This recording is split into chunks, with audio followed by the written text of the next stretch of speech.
Hello అండి. ఇప్పుడు చెప్పబోయే కథ పేరు పడి లేచిన కెరటం ఓ మగువ కథ. ఈ కథని రచించిన వారు గీతా గారు.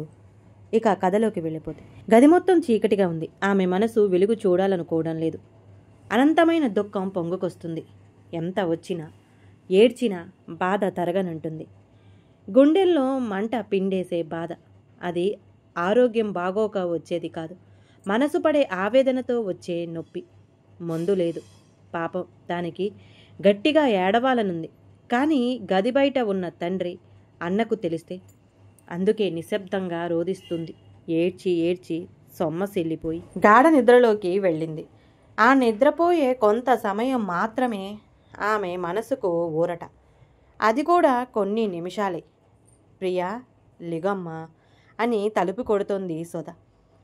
తల్లి పిలుపుకు ఉలిక్కిపడి లేచింది. ఓపిక లేదు. చిన్నగా వెళ్ళి తలుపు తీసింది.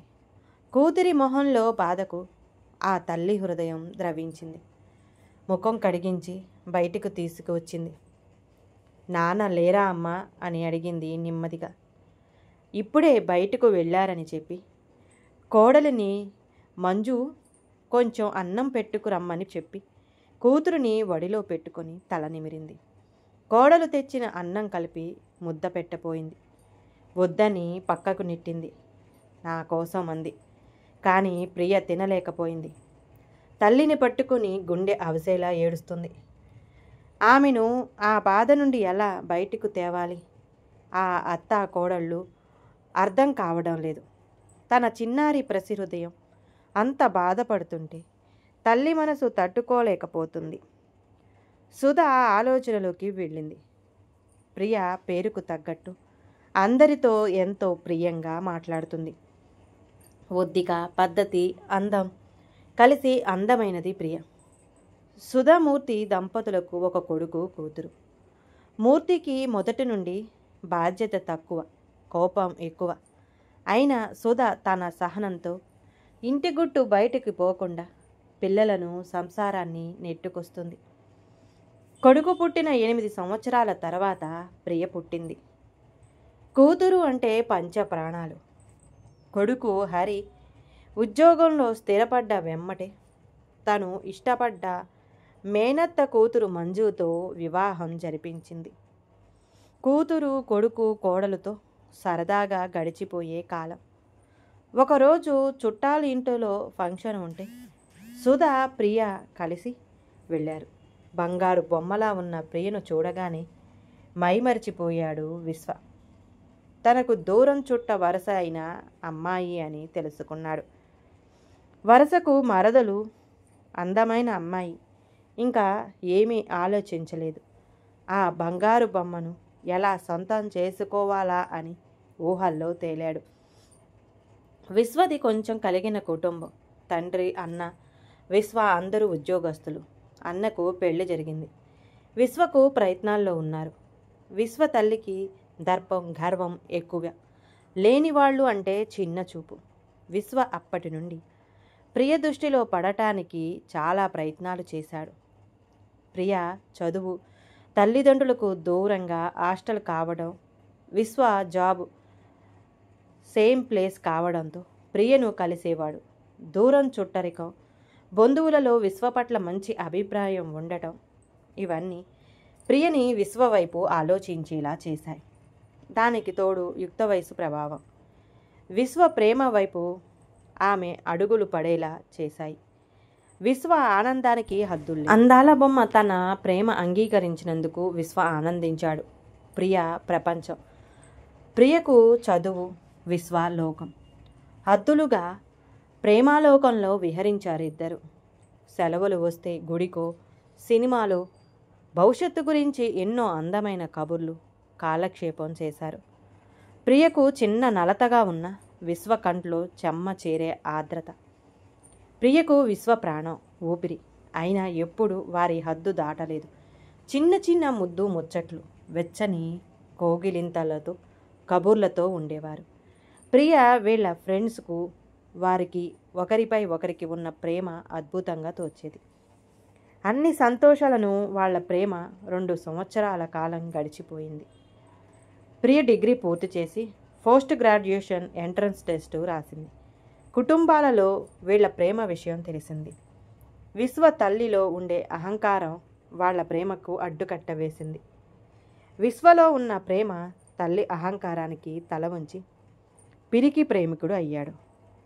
తల్లి చచ్చిపోతానని బెదిరింపులకు తల వంచి మరొక పెళ్లికి సిద్ధమయ్యాడు. ఈ విషయం తెలిసి ప్రియా హృదయం బద్దలైంది. ఆలోచనల నుంచి బయటపడ్డ సుధ కూతురి పరిస్థితి ఏం చేయాలో తోచలేదు. విశ్వ తల్లి కొడుకుని ఎమోషనల్ బ్లాక్మెయిల్ చేయడమే కాదు, ప్రియని కూడా కలిసి తన గర్వాన్ని చూపెట్టింది. నీ తల్లి పశువులాగని ఊరు మీద వదిలేసిందని దుర్భాషలాడింది. సున్నితమైన ప్రేమను చాలా గాయపడింది.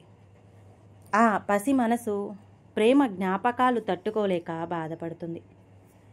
కూతురి పరిస్థితి నుండి ఎలా బయటపడాలో సుధకు అర్థం కాలేదు. ఒకానొక సమయంలో కూతురి దీన పరిస్థితి చూసి మరుపు కోసం ఆల్కహాలు కూడా కూతురి ముందు పెట్టింది. ప్రియ పిచ్చిదానిలా తల్లి వైపు చూసింది. మరేం చేయను, నీ బాధని ఎలా తీర్చాలో నాకు తెలియట్లేదు. మొత్తులో మునిగైనా మర్చిపోతావని తల్లి స్థానం నుండి స్నేహితురాలిగా ఆలోచించానని చెప్పింది. ప్రియ దాన్ని తీసి పక్కన పెట్టేసి నిశ్శబ్దంగా గదిలోకి వెళ్ళి తలుపు మూసుకుంది. సుధ ఏదైతే భయపడిందో అదే చేసింది. ప్రియ ఇంట్లో ఉన్న బీపీ టాబ్లెట్లు మొత్తాన్ని వేసేసుకుంది. ఏం చేయాలో తెలియని పరిస్థితులు భయపడుతూ కోడలు కొడుకు సాయంతో కూడిన హాస్పిటల్కు తీసుకెళ్ళింది. పల్లెటూరు కావడంతో నలుగురు 4 మాటలు అనుకున్నారు. ఏదో రకంగా ప్రియ ప్రాణాపాయం నుంచి బయటపడింది. అన్ని రోజులు ప్రియ పసి మనసు గురించి ఆలోచించిన తల్లి ఆ రోజు కఠినంగా మారింది. ప్రియ చెంపపై లాగి పెట్టి కొట్టి, 2 సంవత్సరాల నీ ప్రేమ ముందు ఎన్ని సంవత్సరాలు కని పెంచిన తల్లి ప్రేమ కనిపించలేదా? నీకు ఏమన్నా అయిపోతే ఈ తల్లి ఏమన్నా అయిపోతుందని ఆలోచన లేదా అని అడిగింది. ప్రేమ హాస్పిటల్ నుంచి ఇంటికి తీసుకువచ్చారు. చిన్నగా ఆలోచనలో పడింది.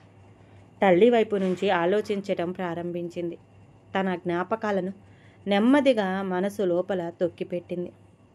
తన చదువు పూర్తయ్యే వరకు ఎలాంటి పెళ్లి ప్రయత్నాలు చేయొద్దని తల్లి దగ్గర మాట తీసుకుంది. ప్రేమ అనే చీకటి మొత్తు ప్రపంచం నుంచి చదువు అనే అక్షర యజ్ఞం చేయడానికి పూనుకుంది. ఫస్ట్ గ్రాడ్యుయేషన్లో చేరుతూనే సివిల్స్ని తన లక్ష్యంగా ఎంచుకుంది.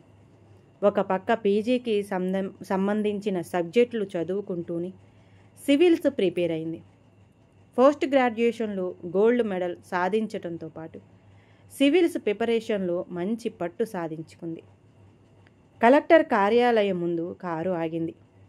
దాని నుండి తెల్లని తమలపాకు లాంటి పాదాన్ని నేలపై మోపి ఎంతో హుందాగా సింపుల్గా చిరునవ్వుతో ప్రియ దిగింది. కొత్త కలెక్టర్ గారికి అందరూ శుభాకాంక్షలు చెప్పి ఆహ్వానిస్తున్నారు. అవును, ప్రియ సివిల్స్ సాధించింది. ఒక సాధారణ అమ్మాయి ఎంతో గొప్ప స్థానంలో ఉంది. అందరినీ మన్నన అందుకుంది. ఈరోజు కలెక్టర్గా తన ప్రయాణం ప్రారంభించింది. ప్రియ గురించి టీవీలో చూస్తున్న తల్లి సుధ కళ్ళల్లో అంతులేని ఆనందం. అమ్మ కళ్ళల్లో కన్నీరు, కానీ అవి ఆనందంతో వచ్చినవి. ఆమె విజయం అహంకారపూరితమైన ఆడదానికి, పిరికి ప్రేమికునికి ఒక చెంపపెట్టు.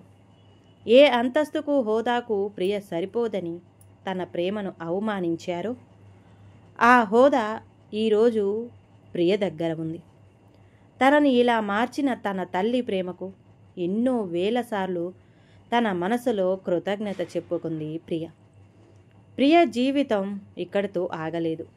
తన మనసును, గతాన్ని అన్నీ అర్థం చేసుకున్న తనతో సమానమైన హోదా గల ప్రణయ్తో తన 7 అడుగులు నడిచింది. ప్రణయ్ కలెక్టర్ ట్రైనింగ్లో ఉన్న సంవత్సరంలో ప్రియ వ్యక్తిత్వం ప్రణయ్ ఆకట్టుకుంది. ప్రియ IAS ఎంచుకుంటే ప్రణయ్ ఐపీఎస్ని తీసుకున్నాడు. ఇద్దరూ తమ లక్ష్యాన్ని చేరుకున్నాక ప్రణయ్ నేరుగా తన మనసులో మాట ప్రియతో కాకుండా ప్రియ తల్లిదండ్రులకు, తన తల్లిదండ్రుల సమక్షంలో ఉంచాడు.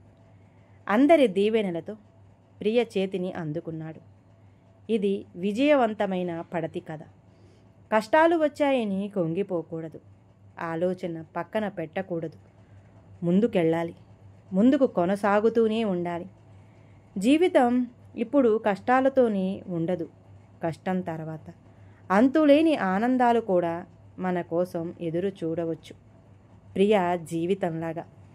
ఈ కథ కనుక నచ్చితే ప్లీజ్ అండి లైక్ చేయండి. అలాగే ఛానల్ని సబ్స్క్రైబ్ చేసుకోవటం మాత్రం మర్చిపోమాకండి. మీ విలువైన అభిప్రాయాన్ని కామెంట్ బాక్స్లో కామెంట్ చేయండి. అందరికీ ధన్యవాదాలండి.